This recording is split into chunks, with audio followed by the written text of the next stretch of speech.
I'm very clear about my purpose in life. This is to spread embodiment around the world in different ways. I want to train 200 teachers in my life who will be better than me. Okay? So I think I've already trained a couple, and there's definitely another 10, 20 on the way. So for me to take, there's a filtering where I'm looking for who has talent, actually, this is existing, and then who has dedication and commitment, which is maybe more important, and hard work. And I'm filtering and I'm teaching them the basics on EFC. And now I'm mentoring people for 2 years after EFC if they want it and I want to select them. And these are the people who I see have real future. And my students should be better than me. You know, some are already better than me in a number of areas. And the next generation, I think, they're so lucky. Like they're just, there's so much cool embodiment stuff in the world. The possibilities in the modern world are huge. To travel, to learn, the internet. So I want to train 200 teachers who are better than me. Well, I think what I'm trying to do is just like with the conference as well, is present the best people. You know, I want to give 100 teachers so I'm a gatekeeper now, right? So I'm a curator, is this fashionable word. Because I have some understanding of the field, I'm creating who I want to present. And I'm saying, look, these are good people. And quality checking on this. So even though they're diverse, I'm checking for some ethical or quality issues. I'm not letting someone speak who I don't think is good. So for me, this is part of it. Wanting to, rather than try and push people down, it's much easier, I think, to support people who I think are cool by getting them on the podcast and the conference. And I have a platform now.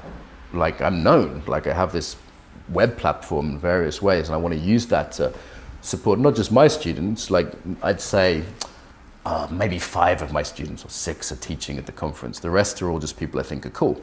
I'm not making any money from it, you know, they're not my network, they're just people I think are good. Like my friend Rafe Kelly in America is just a great guy, you know. So that's part of what I'm doing. The other thing is I'm putting out rigorous distinctions.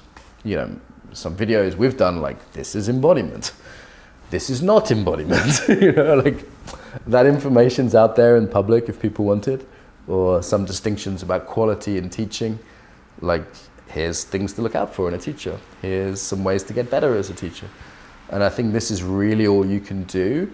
And sometimes I see organizations get into a control model of trying to control their own organization, let alone the world.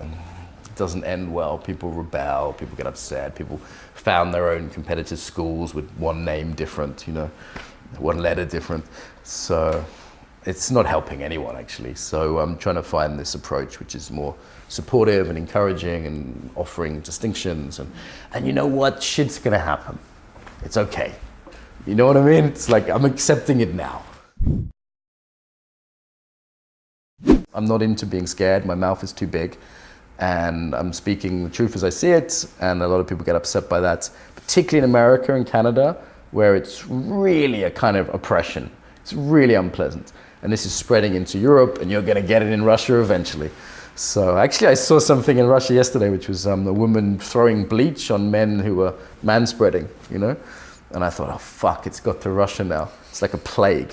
So from an embodiment point of view, it's very interesting as well, because it's body denying. This hard left trend is saying everything is socially constructed. You know, this old Soviet idea of the perfect human. We just have to create the perfect social conditions. There's no such thing as biology or talent. It didn't work well, did it? You know, I don't have to tell Russians this. But this is the primary perspective. So people can now identify, which is more cognitive, as something completely disembodied. This is very delicate territory. And you know, I'm working, for example, with trans community in Russia, so it's not like I'm not sympathetic here. And there's some potential real body denialism in this, denying gender differences, denying that biology even exists. And that, for me, is very strange. And I think it's a form of disembodiment, and it's a form of doublethink. People are essentially being bullied into saying X is Y when they don't think it is. That's new. That's really new. And I think it's this abstractive quality, this postmodern quality of deconstructing things and saying that things aren't, there's no actual solidity to things. It's profoundly disembodying. In the same way as traditional conservative religion can be profoundly disembodying. or in modern industrial consumerism can be profoundly disembodying. So it's like a new force of disembodiment, and it is a tyranny. It's definitely a tyranny. I've had workshops closed down, I've had venues not rent to me, I've had colleagues harassed. It's like, make no mistake, these people that are supporting this ideological extreme point of view have taken over the universities in Britain and America. They've taken over media.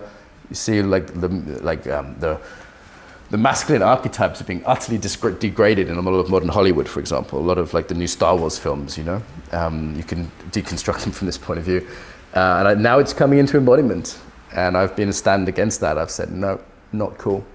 And there are people who are going to punish me for that, and they're going to try and hurt me for that. And that's okay. That's what a stand is, right? A stand is where you say, I believe this, and whatever happens, happens.